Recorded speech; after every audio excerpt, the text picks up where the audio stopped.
Hello everyone, welcome to my reading. Welcome to Andrea's Closet. I had started a reading already. The reading and the something happened with my phone, so the cards are still spread out. I'm just gonna start all over. So the first card that came out was Flow. The flower of your being begins to bloom when you move with the flow of life. This is a process of letting go, moving your consciousness out of your mind and into your body, mind, or shaman center, which is an inch or two below your navel. Feel your receptivity as you become still. Watch the waterfall flow as you were in the mountain high above it. This be serene, at ease, and totally within your power. Then let the waterfall of life work for you, becoming like a twig carried on its rushing surface. Become one with the water, dissolving the sense of your mind and living totally in your instinctual nature. Let go and relax into the eternal flow. Grief.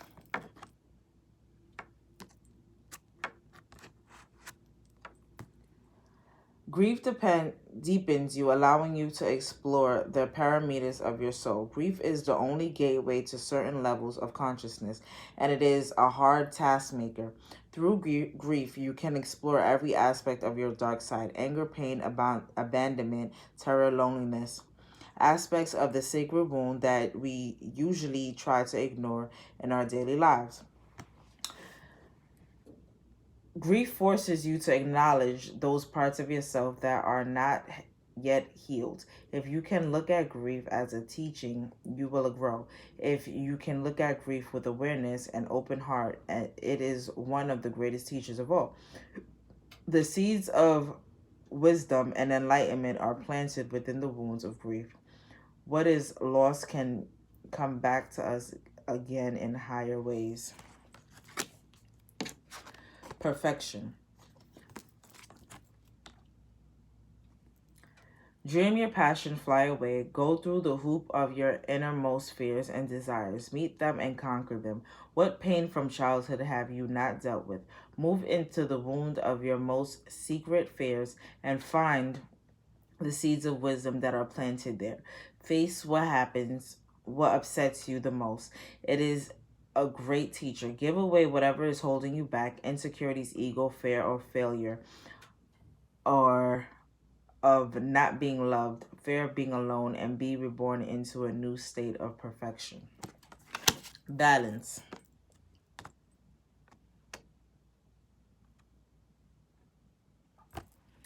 The structure of your daily spiritual life must be built on a strong foundation in the physical world, like a pillar of selected shaman stones balanced carefully one on another. Take care of your body through diet and exercise. Express your strength in acts of power and bring greater awareness to the exchange of money. Excuse me. Protect and nurture your family and express your integrity by bringing balance into society and nature. Then you will be prepared in the physical realm for higher spiritual learning. Your being is a spirit lodge, the foundation of which is rooted in physical manifestation, strong against the storms along the trail to higher consciousness. To take power, make your spirit available, then take your power and bring your physical and spiritual nature into balance. Centering. Never leave your center. Count your bad points as well as your good. What is good, what is bad, are most often purely relative. If you sense a weakness within yourself, explore it. It may become the source of your greatest strength. As you sit like a sacred Buddha amid the pandemonium of your life, always remember that the situation or person who has the ability to upset you the most, to pull you off your center, is your greatest teacher in the process of centering. Remember that a focus on negativity can become your addiction. When you center yourself in your power, you release your need for constant distraction from the center.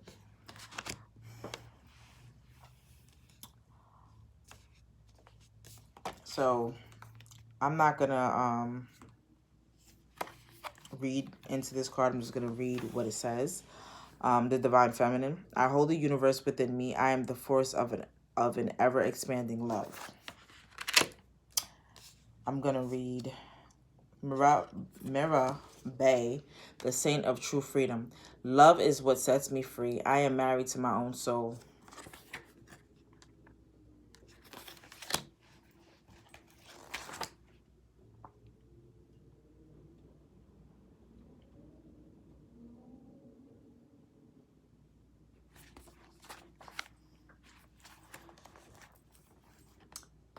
Mira Bay embodies a love that lets us do what's right for our own lives, no matter what others might think.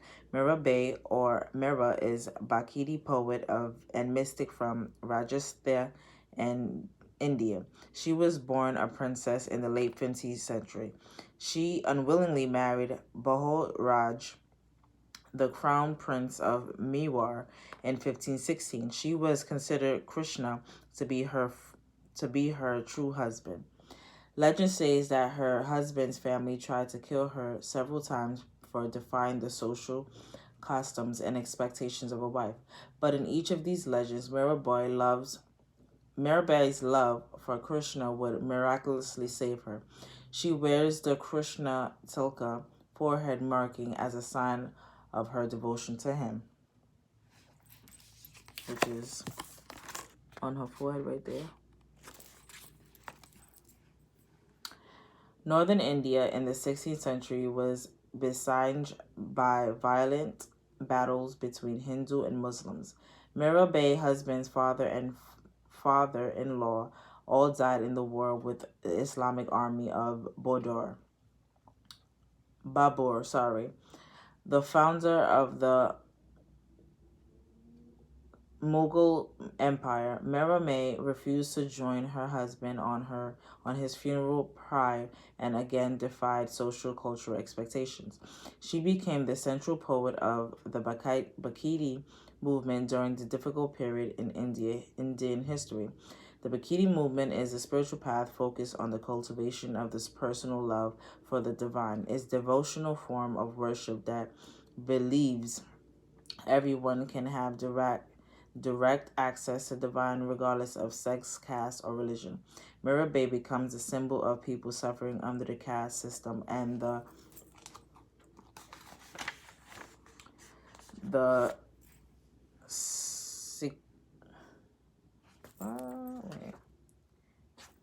the persecution that ensured it anyone tried to defy social and political standing.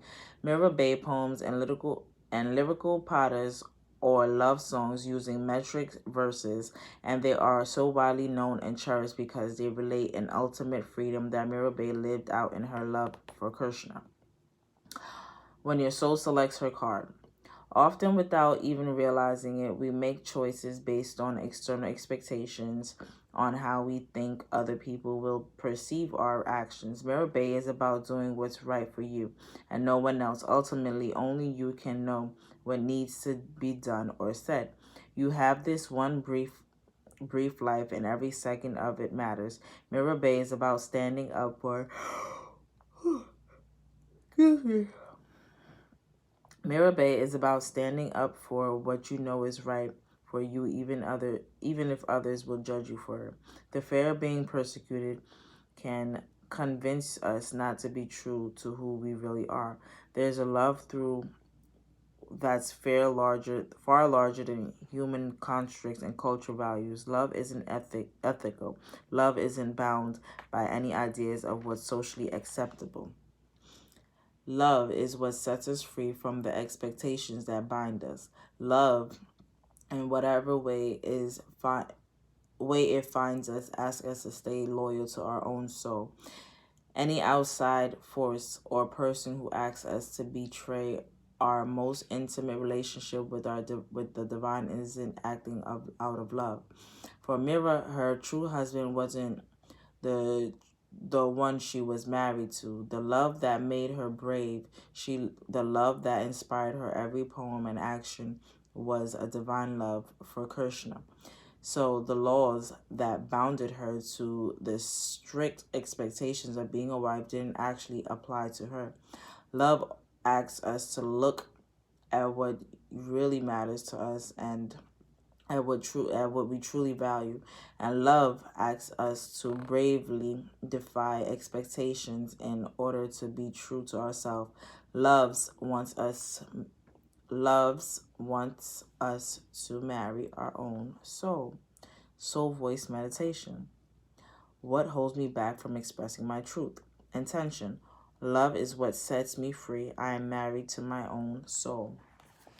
So when I was reading the Power Deck cards, the energy was pretty heavy.